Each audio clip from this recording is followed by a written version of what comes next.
45 দিনৰ ভিতৰত তাৰ মানে 1.5 মাহৰ ভিতৰতে এইবাৰ ফলাফল ঘোষণা কৰিছো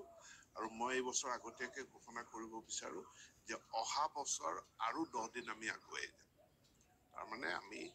35 দিনৰ ভিতৰত আমি ফলাফল অহাবাৰ ঘোষণা কৰাৰ কাৰণে টাৰ্গেট ৰাখিছো স্টুডেন্টস তোমালোকে জাস্ট এতিয়া আমাৰ এডুকেশ্যন মিনিষ্টাৰ ৰনোজ পেগু ছাৰৰ মন্তব্য শুনিছা আৰু এই মন্তব্য তেখেতে প্ৰকাশ কৰিছিলে যোৱাবাৰ 2024 HSLC ৰিজাল্ট 20 এপ্ৰিলত যেতিয়া ঘোষণা কৰা হৈছিল এই ঘোষণা কৰাৰ দিনাখনে তেখেতে এই মন্তব্য প্ৰকাশ কৰিছিলে আৰু তোমালোকে এতিয়া শুনিছা যে তেখেতে যোৱাবাৰে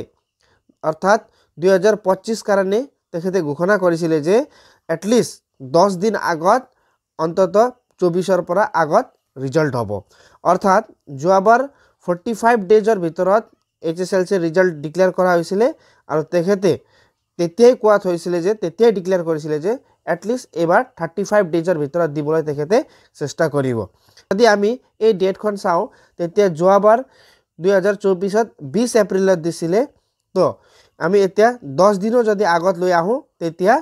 10 এপ্ৰিল হয় যেহেতু 2-1 দিন ইফিনে সিফিনে হ'ব পাৰে আমি এটা এস্টিমেটেড ধৰিব পাৰিম যে 12 এপ্ৰিলত হয়তো তোমালোকৰ ৰিজাল্ট ঘোষণা কৰা সম্ভাৱনা খুব 12 এপ্ৰিলত ডিক্লেয়াৰ কৰা ৰিজাল্ট খুব বেছি চান্স আছে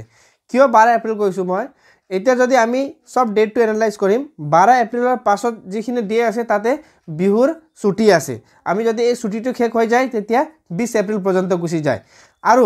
যেহেতু অলৰেডি শিক্ষা মন্ত্ৰী মহোদয়ে ঘোষণা কৰি থৈছে যে লাষ্ট ইয়াৰ কৈ এটলিষ্ট 10 দিন আগত ৰিজাল্টটো ডিক্লেয়াৰ কৰা হ'ব আৰু এটো কৰা সম্ভাৱনাও আছে কিয় এতিয়া তোমালোকৰ ম্যাক্সিমাম OMR শীট আছে আৰু এই OMR শীটটো খুব সোনকালে হয়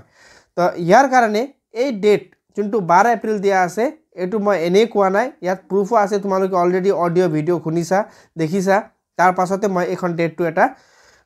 আনুমানিক এক্সপেক্টেড হ'ব পাৰে বুলি তোমালোকক দিছো আৰু এই ভিডিওত আজি এখানে আছিলে যদি কোনোবা এই চ্যানেলত প্ৰথমবাৰ আজি ভিজিট কৰিছে কাইন্ডলি চ্যানেলটো সাপোৰ্ট কৰিব লাইক কৰিব শেয়াৰ কৰিব আৰু সাবস্ক্ৰাইব কৰিব আৰু ভিডিও সম্পূৰ্ণ চোৱাৰ কাৰণে thank you for watching the video